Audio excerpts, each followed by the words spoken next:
Coronavirus, la pandemia. ¿Cuáles son los síntomas? ¿Cómo se transmite? ¿Qué puedo hacer para protegerme y prevenir la propagación de la enfermedad? Nuevo padecimiento que ha encendido las alarmas de los sistemas de salud. Coronavirus, la pandemia. ¿Cómo le va? Bienvenido a un programa más de Coronavirus, la pandemia. Le recordamos que en fin de semana también tenemos programa especial. Hacemos un recuento de lo mejor que ha acontecido a lo largo de los últimos días, sobre todo y con la intención de que usted se mantenga siempre bien informado. Vamos a iniciar haciendo este recorrido con el reporte que nos presenta nuestro compañero Antonio Broto desde la sede de la Organización Mundial de la Salud en Ginebra, Suiza. Hola, ¿qué tal? Buenos días, Belén. Buenos días a todo el auditorio de Canal 44. Los casos de COVID-19 se elevan a 38,2 millones, 200.000 más que en la jornada anterior, mientras que las muertes se mantienen en 1,08 millones, de acuerdo con las cifras de la Organización Mundial de la Salud. Estados Unidos sigue siendo el país más afectado, con 7,7 millones de casos, seguido de la India con 7,3 millones, aunque en este segundo territorio la gráfica de infecciones diarias está descendiendo. También baja lentamente en Brasil, el tercer país más afectado del planeta, con 5,1 millones de positivos, mientras que sube con intensidad en el cuarto país con más casos, Rusia, con 1,3 millones de contagios. Esta rápida tendencia al alza es común en casi todos los países europeos. Colombia y Argentina les siguen con más de 900.000 casos en ambos territorios, mientras que España, Perú y México superan los 800.000, siempre según las estadísticas de la OMS. Desde la sede de la organización en Ginebra, la científica en jefe de la OMS, Soumya Swaminathan, advirtió en un encuentro con los internautas en redes sociales que la gente joven tendrá que esperar hasta el año 2022 para recibir una vacuna contra la COVID-19, ya que la producción inicial deberá destinarse prioritariamente a los grupos de más alto riesgo. La gente piensa que el 1 de enero habrá una vacuna y que las cosas volverán a la normalidad, pero las cosas no serán así. Nadie jamás ha producido vacunas en los volúmenes que se necesitarán, así que en 2021 esperamos tener vacunas, pero en una cantidad limitada, aclaró la experta india. En total, 40 ensayos de vacunas se encuentran en alguna de las 3 fases de ensayos clínicos y 200 están en pruebas de laboratorio, lo que es un claro indicador del interés que tiene el sector farmacéutico y biotecnológico en dar con la buena fórmula.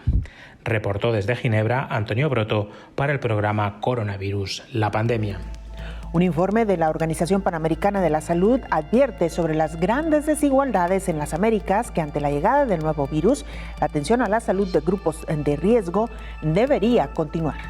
La salud es un derecho básico que con la pandemia COVID-19 vino a abrir el telón de la desigualdad, inequidad y la falta de accesibilidad a los servicios de salud. A 7 meses de esta emergencia sanitaria, las personas con un cóctel de padecimientos crónicos, cancerígenos, discapacidad y con enfermedades raras son las más afectadas. La llamada reconversión por COVID-19 no solo fue hospitalaria, sino que se extendió en todo el sistema de salud. La prestación de los servicios sanitarios bajó la cortina y dejó vulnerable a quienes están entre la vida y la muerte. COVID-19 en poco tiempo comienza a cobrar factura con mira a agudizarse en un futuro. Esto impactará en los objetivos de la Agenda 2030. En el informe Salud en las Américas, resumen, panorama regional y perfiles de país de la Organización Panamericana de la Salud 2017, se hace un análisis de las condiciones de los países de las Américas. Advierte que con la llegada de un nuevo patógeno tendría implicaciones en la notificación oportuna, en la vigilancia epidemiológica y en el control. Asimismo, se menciona la necesidad de aumentar la capacidad de respuesta ante brotes, emergencias humanitarias y las crisis, optimizando la coordinación, la información, la operatividad y la capacidad de manejar los riesgos por contingencias sanitarias. A 3 años de ese informe, el cual es cada 5 años, y con la advertencia de la llegada de un posible virus a gran escala, las políticas públicas en salud no fueron previsoras. En una región con enfermedades crónicas como cardiovasculares, diabetes, cáncer y respiratorias, así como los trastornos mentales y las discapacidades, entre otros, son los urgentes desafíos de los países, por lo que el repertorio de acciones de los sistemas de salud no debe limitarse a intervenciones reactivas. La pandemia COVID-19 mantiene un escenario que, sin una estrategia política, tratamiento, vacuna y coordinación con la sociedad, las escenas para los grupos vulnerables de la salud podrían ser más dramáticas de las que ya se viven. Diversas organizaciones civiles a nivel mundial, en particular de las Américas, advierten que la pandemia COVID-19 vino a demostrar una insuficiencia en la infraestructura de los servicios de salud. Informó Isaura López Villalobos. El infectólogo Héctor Raúl Pérez Gómez suma precisamente a este debate la escasez en infraestructura, en personal médico, en que se ha visto atrapada la humanidad en medio de esta pandemia de COVID-19. Uno de los graves problemas que ha enfrentado esta pandemia ha sido, en muchos casos, la insuficiencia en el número de camas y además en el número de camas para atención de pacientes en estado crítico. Equipo médico de calidad y en suficiencia, como el caso de ventiladores, también llegó a ser crisis en las primeras etapas de la pandemia, y algo que, por ejemplo, está viviéndose de nueva cuenta en el mundo, particularmente en Francia, lo decías tú perfectamente bien hace unos minutos, Belén, el mundo está experimentando ya una segunda ola con mucha intensidad. Algunos países no han salido de la primera, pero los países europeos, en donde el problema está crítico en este momento, algunos están enfrentando de nuevo ese problema de insuficiencia de la infraestructura hospitalaria para atender a tantos pacientes graves y críticos de COVID. Es el caso de Francia. La semana pasada se daba cuenta de que la ocupación hospitalaria para atención de pacientes con COVID estaba siendo ya cercana al 85 o 90%. Llegar a esos niveles de ocupación hospitalaria es muy peligroso porque en cualquier momento puedes entrar en colapso en un sistema de salud. Entonces, pues creo que ese ha sido uno de los principales problemas. Y el otro, bueno, el de profesionales de la salud, que aunque sabemos que con la gran voluntad, la gran entrega, dedicación, arriesgando frecuentemente la propia vida, los profesionales de la salud también en muchos casos han sido en número insuficiente para la atención de pacientes con COVID, porque además también hay que decir que muchos profesionales de la salud están dedicados a otras áreas, tuvieron una preparación, por ejemplo, especializante en otras áreas del campo médico. La reconversión también incluyó a personal de la salud, y entonces personal de la salud que habitualmente estaba atendiendo otro espectro de especialidad tuvo que entrar a la atención de pacientes con COVID, y eso también genera dificultades, genera crisis hasta de orden emocional para el propio personal de la salud. El cansancio también ha influido importantemente en el relajamiento de las medidas de protección personales, familiares y del entorno de cada cual. Digo que hoy menos que nunca, porque recordemos que además el hemisferio norte está entrando a la fase de menor temperatura global, y esto puede provocar un repunte en el número de casos de infección por COVID-19, pero además de otras enfermedades respiratorias, y eso puede ser caótico para los sistemas de salud. Por un lado, efectivamente, el personal de la salud exhausto, cansado, y en muchos momentos también con cansancio emocional.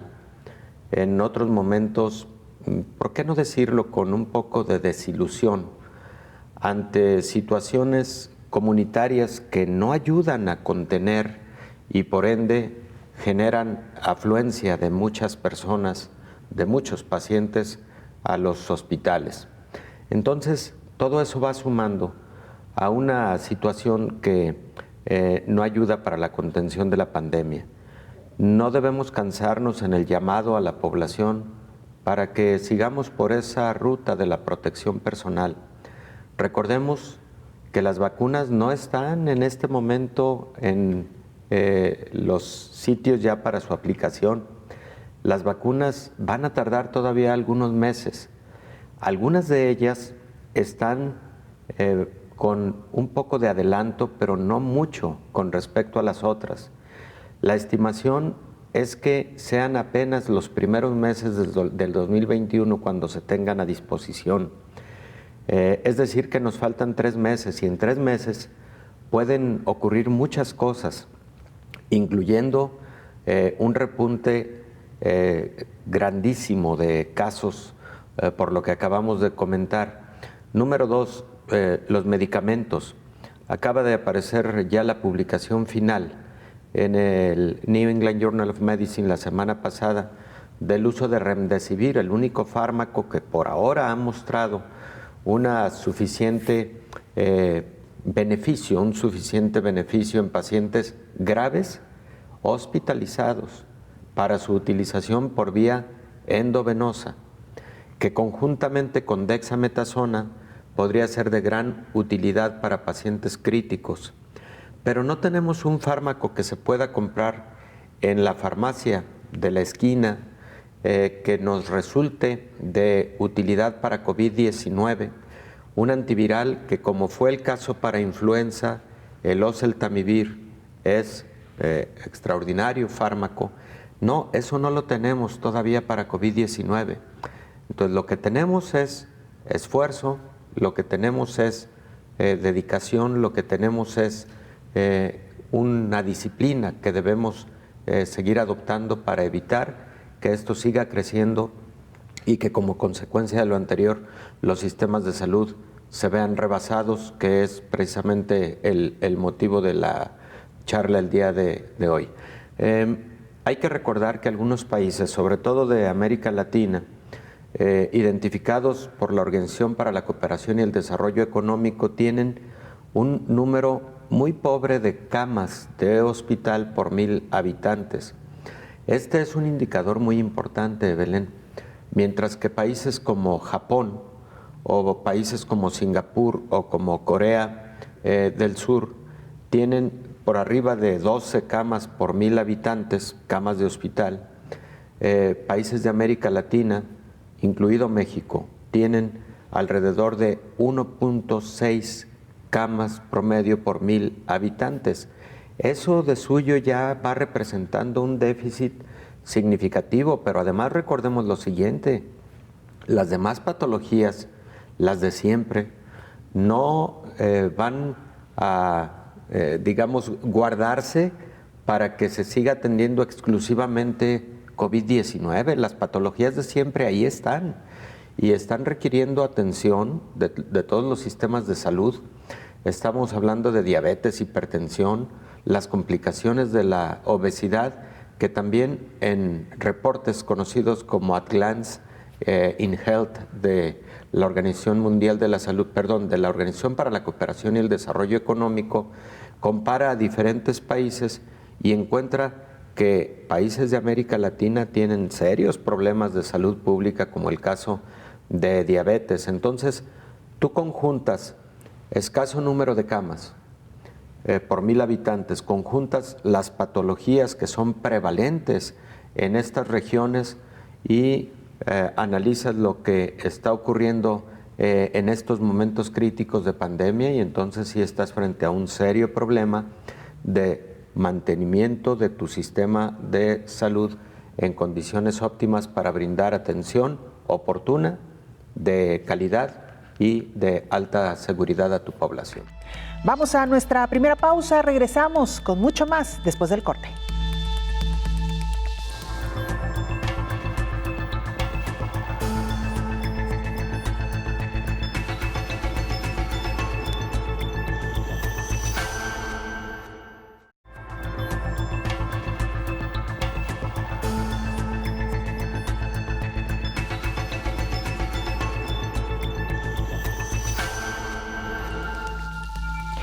Esta semana actualizamos cifras respecto al número de casos de contagios por COVID-19 en Europa, particularmente en países como España y Francia, que han tenido que regresar de nueva cuenta a estas cuarentenas impositivas con grandes restricciones. Sumamos también a estos países a Reino Unido, que también está hoy por hoy en una situación crítica.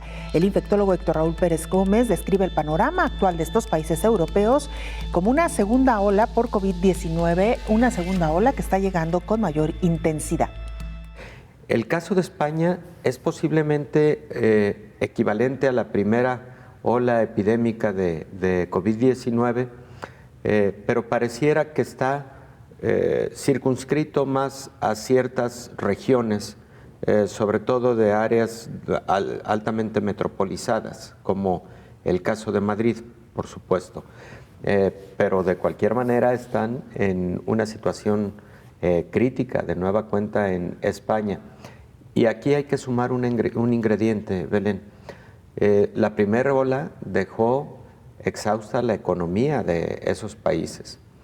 Y hablar de una economía exhausta, hablamos también de un sistema de salud que ha tenido gastos en salud impresionantes, que van mucho más allá de lo que originalmente los países habían presupuestado para su gasto en salud. Y esto ha incluido todo lo que ya sabemos, insumos, equipamiento, posiblemente mejoras a infraestructuras hospitalarias y en muchos casos, también hay que decirlo, la cobertura salarial para turnos adicionales a el personal de la salud, que también eso implica un gasto en salud. Entonces, una segunda ola vuelve a representar ese nuevo impacto económico en general para estos países que lo están viviendo. Yo creo, Belén, que además tú has tocado un punto fundamental. Una primera ola deja enseñanzas que deben llevar a una preparación ante la posibilidad de una recaída epidemiológica. Y todos los demás países que estamos en una primera ola, estamos aprendiendo de eso, porque COVID-19 nació a inicios de diciembre del 2019. Fue recorriendo como si fuera una epidemia migratoria. Se convirtió en una pandemia en un par de meses después y tuvo diferentes epicentros. A muchas regiones del mundo posiblemente les dio oportunidad para aprender la lección respecto de otros países y no estoy seguro que nos hayamos preparado suficientemente, que hayamos puesto toda la atención suficiente para las medidas de contención, porque era muy importante estar en la fase de contención para no tener que llegar a la fase de mitigación. En estos momentos la mayor parte de los países del mundo están en la fase de mitigación y la verdad es que en muchos no se está logrando dicha mitigación. La pandemia está con muchísima intensidad y tiene a la sociedad cansada y tiene al personal de la salud exhausto. Esta semana también tuvimos la oportunidad de sostener una charla muy interesante con la doctora Lilia Oliver, experta en temas históricos, y ella hizo un recuento de las pandemias que han ocurrido a lo largo de la historia del mundo, de la humanidad, pero con énfasis particularmente en lo que está ocurriendo con esta pandemia, la de COVID-19. Las primeras pandemias que han existido en la historia y para concluir con ejemplos de estas similitudes y diferencias o rupturas y continuidades entre las epidemias y pandemias históricas y el actual problema que estamos viviendo con la pandemia del COVID-19. Y muy rápidamente, por ejemplo, la primera pandemia de la que tenemos noticia no significa que haya sido la primera, pero es de la que nos ha llegado información histórica. Es una pandemia que se conoce como peste antonina y que en el siglo XII, entre los años 1165 y 180, va a asolar a todo el Imperio Romano. Y esta es una de las primeras grandes pandemias. Los estudiosos mencionan que fue una pandemia causada por la viruela. esta enfermedad causada por un virus y que afortunadamente está erradicada del planeta y que causó la muerte más o menos de 7 millones de personas. Eso es como un poquito poniendo en contexto para hacer algunas comparaciones entre estas epidemias y pandemias históricas y lo que estamos viviendo en este momento. Muy rápidamente, una segunda pandemia de las más conocidas es una pandemia que se conoce como plaga justiniana. Esta pandemia va a asolar en el siglo VI al Imperio Romano de Oriente, el Imperio Bizantino, que tenía como su capital Constantinopla, la actual Estambul. Entonces, en esta oportunidad también la pandemia estuvo causada por una bacteria, la Yersinia pestis, fue una epidemia de peste bubónica. Causó también una mortalidad impresionante. Es decir, los especialistas dicen que pudieron haber muerto hasta 50 millones de personas y que esta pandemia contribuyó pues prácticamente a la caída del Imperio Romano de Oriente y va a afectar luego a toda Europa. Entonces, si usted me pregunta esta valoración de la comparación entre estas pandemias históricas de lo que estamos viviendo, yo por principio, Belén, le quiero decir que los historiadores nos cuesta mucho trabajo contestar a esta pregunta, porque en primer lugar porque esta pandemia no ha terminado. Estamos viendo en este momento cómo la situación se estaba agravando somos como muy cautos. Siempre estamos como conjeturando, moviéndonos en cierta incertidumbre. Que va a ser un factor muy importante si planteamos el tema de la primera gran pandemia de la que tenemos registro, la peste antonina, es precisamente la movilización, en este caso de ejércitos. La infección se desató en el Imperio Romano tras el regreso de tropas que habían ido a combatir en Medio Oriente. Y luego en la de peste, en la plaga justiniana, esto ya prácticamente al siglo VI, va a ser por la movilización comercial. En este caso, como usted lo sabe mejor que nosotros, doctor, en el de la peste bubónica, se transmite esta bacteria, Yersinia pestis, por roedores, es decir, de los roedores a los humanos, y el vehículo de transmisión por excelencia es la rata negra, y llega al hombre el contagio a través de la picadura de la pulga, que inocula la bacteria. ¿Y esto por qué se dio? En este caso sí fue por la movilidad, en este caso comercial. Llegaban los buques, los barcos mercantes provenientes de distintos rincones de Eurasia, y llevaban, además de muchos otros productos, llevaban granos, y con los granos pues vienen las ratas, especialmente se trataba de la rata negra. Entonces tiene que ver con la movilidad, desde luego. ¿Qué lo han movido? Rutas comerciales, movimientos de ejércitos. Esta es una similitud con esta pandemia de COVID. Ahora bien, marquemos la diferencia. La gran diferencia en este momento es la velocidad con la que ahora se transmiten los virus. Podemos hacer un recuento, por ejemplo, en el Holoceno o a partir del surgimiento de la agricultura, digamos que se van a mover virus o bacterias, otros agentes patógenos, a la velocidad del tabaco. Si nos trasladamos a otras épocas, como el siglo XIX, cuando 7 diferentes pandemias de cólera mórbida se desarrollan en el planeta, estamos hablando ahí ya de movilidad comercial, ferrocarril, los buques que venían de un continente a otro. Por ejemplo, para nosotros la primera pandemia de cólera llega de Inglaterra por buques a Canadá, de Canadá va a bajar por toda la costa y bueno, es una pandemia. Entonces ahí, digamos, la movilidad son a través de ferrocarril, de buques, de movimiento de ejércitos, por supuesto. Aquí el tema con nosotros ahora es que vivimos en un mundo hiperconectado y ahora viajó a la velocidad de los aviones.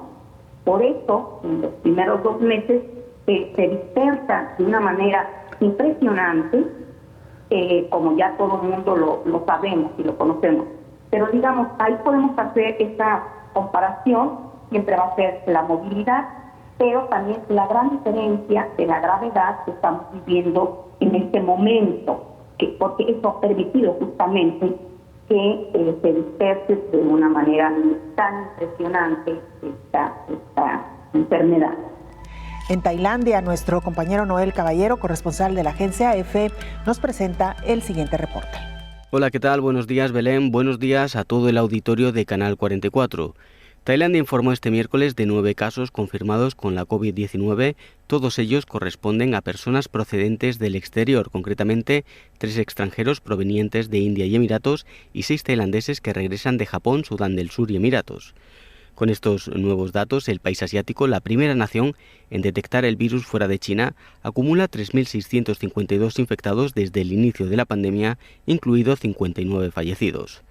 Las autoridades apuntan que alrededor del 95% de los casos detectados se han recuperado, mientras que los casos activos se mantienen en 136. Tailandia, que llegó a sobrepasar los 100 días sin detectar contagios locales, es uno de los países donde menor ha golpeado el virus y lleva desde mediados de septiembre sin descubrir algún infectado a través de transmisión local. El país, cuya economía basada en turismo y manufactura sufre un duro golpe, ha regresado prácticamente a la normalidad, salvo el cierre de fronteras al turismo, que prevé iniciar una tímida reapertura con un centenar de viajeros chinos a finales de mes. Reportó desde Tailandia Noel Caballero, para el programa Coronavirus, la pandemia. Hacemos una pausa, regresamos con mucho más.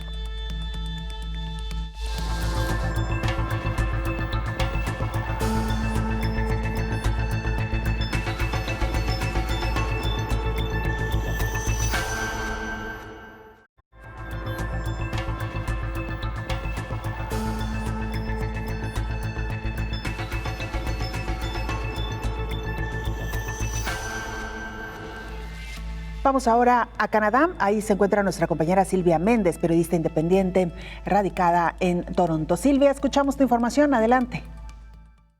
¿Qué tal, Belén y amigos de Canal 44? Canadá esta semana llega a cerca de 150,000 infecciones por COVID-19 y 10,000 muertos. En Ontario se registraron casi 750 casos nuevos, mientras que en Quebec se reportan 815 nuevas infecciones por COVID-19. Se trata de la menor cantidad diaria de estos casos desde fines de septiembre, pero la provincia francófona aún está moviendo 3 regiones más a alerta máxima. La aparición del COVID-19 a escala nacional con la ola de medidas restrictivas para el contacto social tendientes a evitar los contagios ha dado un vuelco radical en la vida cotidiana canadiense. Así lo asegura Lakshmi Jatam, el titular del Departamento de Psiquiatría de la Universidad de Columbia Británica, asegura que las consecuencias pueden ser más graves para aquellas personas con cuadros de salud mental preexistentes. El especialista indica que entre 1/3 y la mitad de la población canadiense que presenta síntomas de ansiedad, al menos un 20% experimenta cuadros de distintos niveles de depresión y una tercera parte ha padecido estrés postraumático. Y conforme aumentan las preocupaciones, también se incrementa la pérdida de empleos tanto en Ontario como en Quebec, al imponerse restricciones específicas en restaurantes, bares, gimnasios para frenar la propagación del COVID-19. Así es que nuevos beneficios económicos han entrado en vigencia. Las solicitudes para el nuevo beneficio de recuperación de Canadá, que pagará $500 por semana durante un máximo de 26, ya ha sido solicitado por millones de personas en todo el país. En otro orden de noticias, un trabajador agrícola describió ante un tribunal canadiense cómo Juan Luis Chaparro, un trabajador agrícola temporal de México que falleció tras contraer COVID-19 aquí en Canadá, fue abandonado por los responsables de la explotación agraria en la que estaba contratado cuando enfermó. Amador Alcántara II, de 53 años de edad, testificó por teleconferencia desde México ante un tribunal laboral de Ontario que Luis Chaparro, que era su tío o con quien trabajaba en la granja Scotland, pasó una semana enfermo con COVID-19 sin que los responsables le prestaran la atención médica oportunamente. Y después de meses de mantener la frontera cerrada, Canadá permitirá la entrada al país por ciertos motivos humanitarios incompasivos. No se trata de un programa de refugio o de asilo político, es una visa de visitante. El gobierno de Canadá anunció que en determinadas situaciones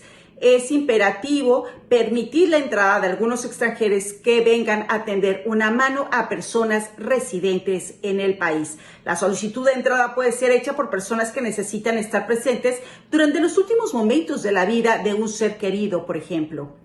Y bueno, pues a pesar de este impacto del COVID-19 en personas mayores, esta semana se abre el proceso de solicitudes para la reunificación con padres y abuelos, así lo informa el ministro de Inmigración de Canadá, Marco Mendocino. Se espera que se abran las puertas para este programa a un total de 10,000 personas anualmente. Y el tema que ocupa en estos momentos la atención de la gente es si habrá o no habrá Halloween. Año con año los chicos en Canadá salen a las calles disfrazados a pedir dulces y después del cierre del servicio en el interior de restaurantes y bares, así como de centros de entretenimiento, se pensaba que esta celebración sería suspendida en la provincia de Ontario. Sin embargo, Teresa Tam, directora de Salud Pública de Canadá, ha asegurado que no es necesario cancelar Halloween. Sus detractores consideran que esta puede ser una decisión horripilante. Esta semana hablamos también de los cuidados paliativos. Nuestra charla fue con la promotora de salud mental Mayra Janet Angulo Segura, quien manifiesta sobre los diversos entornos a los que se enfrentan los cuidadores de pacientes en etapa terminal.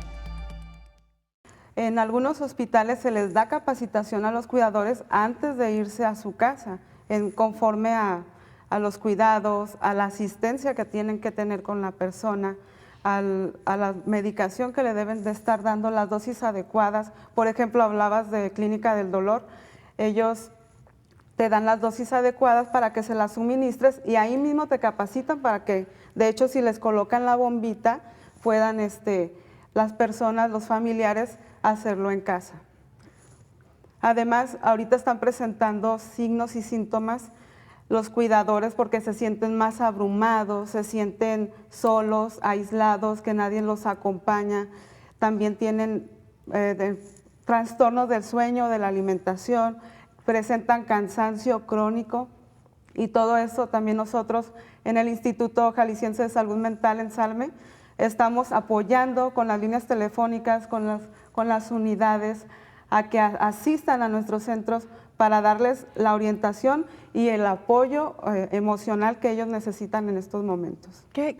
Presentan depresión, ansiedad, la ansiedad es muy, muy general también en todos los casos. Se sienten irritables. Hay momentos en los que ya el cuidador casi quiere tirar la toalla y se sienten irritables. También presentan impotencia al no poder hacer nada por su familiar cuando ya está en esta fase terminal. Nosotros recomendamos que aprendan las formas de tratar a un paciente. Por ejemplo, en los hospitales, en todas las unidades, ya hay una capacitación. Tienen que tomar la capacitación para que tengan la orientación hacia el cuidado, además de unirse a grupos de apoyo, porque existen también en los hospitales grupos de apoyo, Belén, que tienen la capacitación. Y tú vas informándote sobre los demás cuidadores. Hay un grupo de cuidadores que, si te das cuenta, todos presentan casi los mismos síntomas, todos están viviendo la misma situación, así es de que es muy importante que se unan para que entre ellos mismos se apoyen y se den solidaridad, que cuiden su salud. Es muy importante que las personas que están cuidando a otros cuiden su salud, porque así van a tener más capacidades para, por ejemplo, si hay que cargarlos, si hay que estar en forma física, tienen que estar muy saludables, cuidando su alimentación, sus horas de sueño, cuidando también, buscando, esto es muy importante también lo que te voy a recomendar ahorita, que busquen un cuidador alternativo, ya que si se enferma de COVID o de cualquier cosa, el cuidador principal tengan al siguiente cuidador para que con este apoyo él se pueda atender de una forma más estable. El infectólogo Héctor Raúl Pérez Gómez también habla sobre la importancia de los cuidados paliativos domiciliarios en pacientes con COVID-19.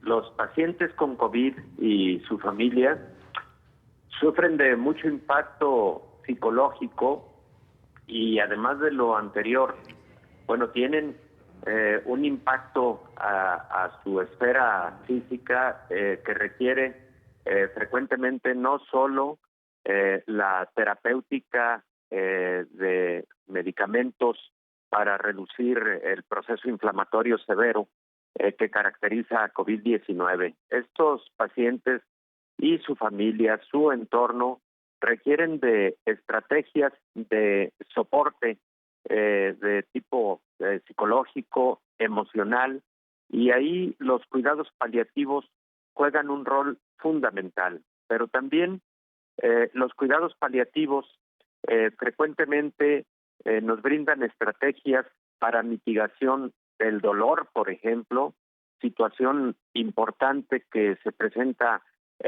también con frecuencia en los pacientes con COVID-19.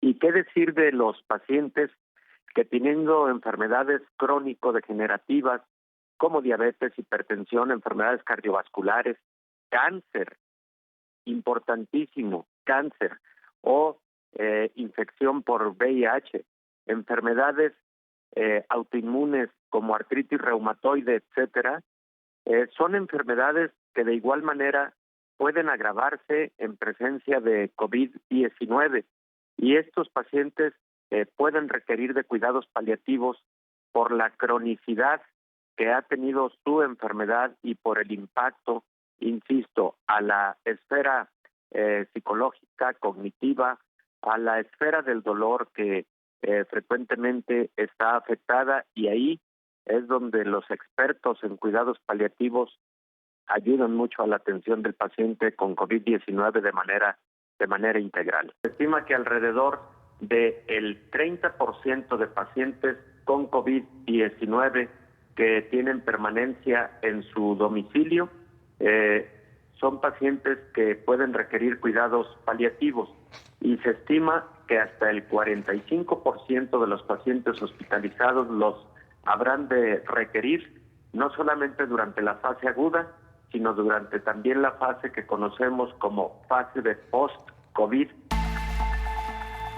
Vamos ahora a Chile. Ahí se encuentra nuestra compañera Edith Venegas, periodista del canal 9 Bio, y nos presenta la siguiente información.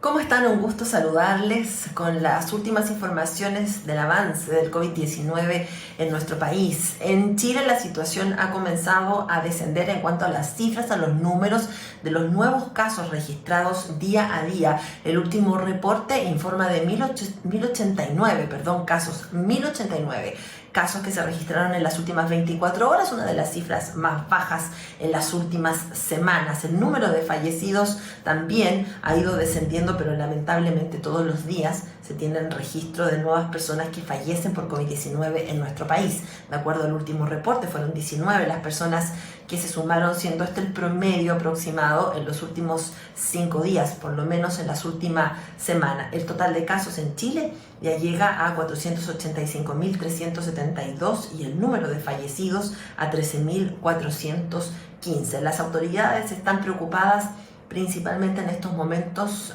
con lo que está pasando en el extremo sur de nuestro país, en la región de Magallanes y también en otras regiones que están ubicadas en el sur de Chile, donde ha habido un aumento en los brotes que preocupa, por supuesto, a las autoridades que han tomado medidas más extremas para este sector de nuestro país. De a poco, varias comunas, sobre todo en la región metropolitana, donde está Santiago, la capital, se han ido desconfinando y avanzando en los procesos llamados paso a paso, implementados por el gobierno para el proceso de desconfinamiento. De esta misma manera, algunos establecimientos educacionales han comenzado de manera muy tímida a tener clases presenciales, sobre todo en los alumnos mayores, con los cursos mayores de cada uno de los establecimientos educacionales. Pero es un proceso lento que va de a poco y que ha sido informado también por las autoridades, pero que han sido también motivo de varias polémicas. El otro tema que preocupa es lo que va a pasar en un par de semanas más. El 25 de octubre Chile va a vivir una jornada histórica, se va a desarrollar el plebiscito que va a permitir tomar una decisión con respecto al futuro de la constitución de nuestro país. Un tema que fue impulsado por el conflicto social que se vivió justamente hace un año en nuestro país, este estallido social que deriva finalmente en este proceso, en este plebiscito donde todo el país va a votar si quiere una nueva constitución y la manera también con la cual se va a construir la nueva Carta Magna. También hay una serie de medidas sanitarias implementadas para que se pueda llevar a cabo de la mejor manera posible este proceso que sin duda va a ser histórico para nuestro país. Un gran saludo desde Chile, los saluda Edith Venegas. Hacemos una pausa, la última de este programa, regresamos con más.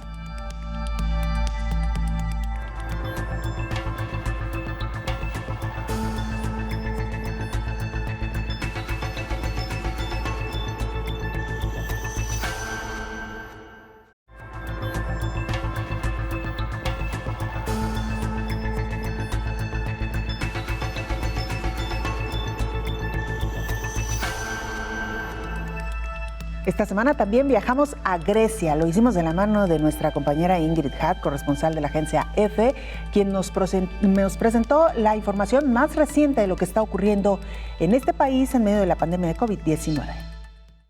Hola, ¿qué tal? Buenos días, Belén. Buenos días a todo el auditorio de Canal 44. En Grecia tenemos desde ayer el primer confinamiento de una región en esta segunda ola de la pandemia. Se trata de la unidad periférica de Kozani, en el norte del país. Allí se han registrado 227 casos en 2 semanas, lo que ha convertido esta región en zona roja al superar el criterio de tolerancia máxima recomendado por la Unión Europea. En concreto, la cuarentena, que ha entrado en vigor hoy, se traduce en que ningún habitante de esa zona puede abandonar la comarca en las próximas 2 semanas. Además, es obligatorio el uso de mascarilla tanto en interiores como en exteriores y se suspenden todas las reuniones en áreas públicas y privadas. Lo que es económicamente más doloroso para un país que todavía no acaba de despegar de la crisis es que, al igual que durante la primera ola de COVID, cierra todo el comercio al por menor, salvo las tiendas de alimentación, y por supuesto bares, restaurantes, peluquerías, cines, museos y sitios arqueológicos. Los colegios permanecerán abiertos, pero siguiendo estrictamente la obligación de llevar mascarilla en todas partes, mientras que las universidades solo funcionarán telemáticamente. Todo esto de momento en esa región. Grecia, que cuenta con una población de unos 11 millones de habitantes, llevó con muy buenas cifras la primera ola de la pandemia. Las medidas de prevención se aplicaron muy pronto, antes que en otros países, y la ciudadanía las observó bastante bien. Pero luego ha pasado lo que está ocurriendo en prácticamente toda Europa. Con el relajamiento de las medidas en verano y el descenso de los contagios, la gente redescubrió los contactos sociales y el ocio, y ahora reacia a volver a la disciplina. El problema es que Grecia no tiene un sistema de salud pública fuerte, con alrededor de 280 camas en unidades de cuidados intensivos para pacientes de COVID. Los expertos advierten que si el número de pacientes en estas unidades supera los 150 y se dan además más de 400 casos de contagios diarios, como está ocurriendo casi todos los días ahora mismo, la situación puede volverse alarmante. Actualmente ronda el centenar. El número total de contagios registrados es de unos 24.000 y hasta el momento ha habido 482 fallecidos. Reportó desde Grecia Ingrid Hack para el programa Coronavirus, la pandemia. De Grecia regresamos a América Latina, particularmente a Colombia, donde nuestro compañero Alfredo Durán nos presenta el siguiente informe.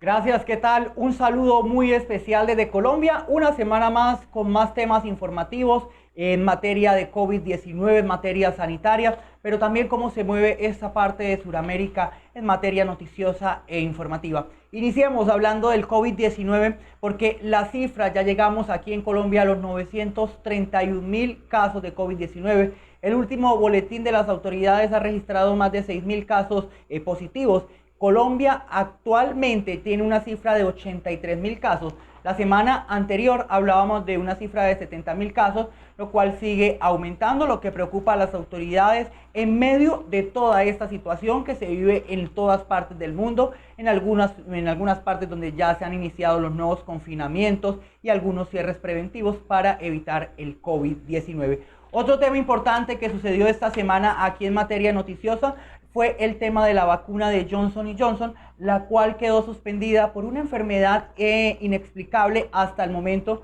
por los científicos y las personas que avanzan sobre este estudio. Sería la segunda vacuna que se detiene por alguna enfermedad inexplicable y las autoridades sanitarias pues siguen ahí atentos a cualquier situación. Otra noticia que se da también en el territorio colombiano, pues, pese a toda esta situación, es que el gobierno nacional ha anunciado que se tiene un rubro importante, ya se van a destinar 213 millones de dólares para una vacuna, o cuando esto ya se dé, el gobierno tiene disponible ese rubro para comprar más o menos 10 millones de dosis, lo que viene siendo el 20% de la población, beneficiando a los sectores vulnerables y priorizando algunos otros sectores de toda Colombia en medio de este proceso, y esperemos que pues sea pronto y que sea avalado por la Organización Mundial de la Salud. Otro tema bastante importante que se dio durante esta semana aquí en nuestro territorio nacional es la cifra de bancarizados o las personas que han accedido al tema de la banca en medio de la pandemia. Más de 25,8 millones de colombianos han accedido a ese servicio. Una cifra la cual el gobierno esperaba alcanzar 2 años más adelante, pero que se logró en medio de todos estos procesos donde el gobierno nacional está haciendo los pagos y los giros a los colombianos que se han visto afectados en medio de la pandemia del COVID-19. El dato de cierre durante esta semana, mire, quiero finalizar contándoles que la minga indígena está llegando a la capital de Colombia. Se desplaza desde el Pacífico colombiano, ya llegó a Armenia y posteriormente se espera que en los próximos días esté en la capital de Colombia, esperando un posible diálogo con el gobierno nacional, con el presidente de la República y con todos los representantes de la Cámara y el Senado. Así se mueve la información en Colombia. Estos son los datos más importantes y lo más relevante que ha pasado esta semana. Ustedes tienen mucha más información. Alfredo Durán, desde Colombia. Esta semana también fue importante para México en materia de suscribir contratos con algunas industrias, con algunas farmacéuticas para hacer los apartados en cuanto a número de vacunas para los habitantes de este país. El infectólogo Héctor Raúl Pérez Gómez nos habló más sobre cuáles son estos procedimientos que se siguen precisamente para solicitar a las farmacéuticas las dosis una vez que se tengan ya las vacunas. Depende del acuerdo que se ha firmado, porque recordemos que estas empresas son empresas de particulares, no son estatales, y por ende las negociaciones tienen pues un tinte también de carácter comercial.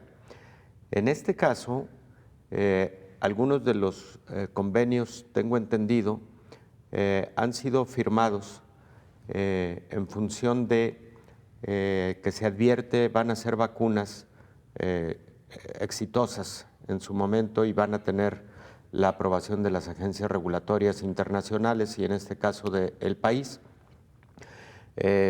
Las compañías farmacéuticas que están desarrollando una vacuna o un fármaco frecuentemente requieren de fuertes inversiones económicas y entonces este tipo de negociaciones con anticipos económicos pueden permitir que se continúe con este tipo de ensayos clínicos y la mayor parte de países que han realizado este tipo de negociaciones, convenios, pues es precisamente para tener en tiempo y forma y para tener, digamos, de forma prioritaria con respecto a otras naciones el acceso a estos biológicos. Entonces, es muy posible que esto sea lo que haya ocurrido para el caso de nuestro país y en ese sentido tengo entendido que por ahora se ha negociado con diferentes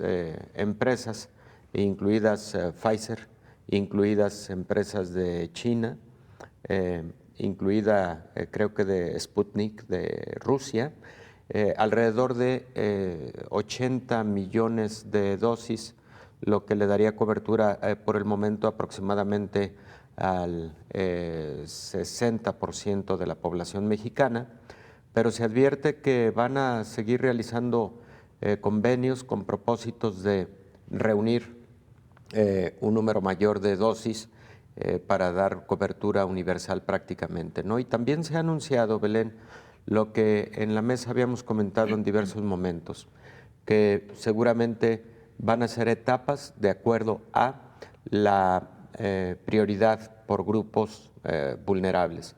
Primero se ha anunciado se vacunará al personal de la salud y después a grupos vulnerables como adultos mayores o personas con alguna comorbilidad. También uno de los acuerdos firmado y que es muy interesante es precisamente con el consorcio COVAX, del que hemos hablado también con mucha frecuencia en la mesa. Este convenio COVAX es la conjunción de esfuerzos que ha hecho la Organización Mundial de la Salud con diferentes empresas de diferentes partes del mundo para que colaboren en la realización, desarrollo y producción en su momento de las vacunas. Dentro del proyecto COVAX están aproximadamente 14 desarrolladores de vacunas con diferentes plataformas de desarrollo y este esfuerzo internacional es uno de los que está dando mejores resultados. Entonces yo creo que han sido buenas noticias en función de que ya se hayan firmado convenios para contar con vacunas pues en cuanto estas estén a disponibilidad y autorizadas. Nada más un asunto, Belén. También se anunció el número de dosis que se habrían de tener, digamos, por mes a partir de febrero del año entrante. Y, por ejemplo, recuerdo que para febrero del año entrante estarían disponibles alrededor de 3,5 millones de vacunas en México. Luego el siguiente mes serían otros 3,5 millones y así progresivamente. Es decir, no tendrán una entrega inmediata y por lo tanto no tendrán una aplicación y distribución inmediata. Pero precisamente por eso los grupos prioritarios en orden de las necesidades que puede tener el país, ¿no? De esta manera llegamos al final de este programa. Muchas gracias por habernos acompañado. Le invitamos para que nos sintonice en la siguiente emisión de Coronavirus, la pandemia. Hasta entonces. Coronavirus, la pandemia.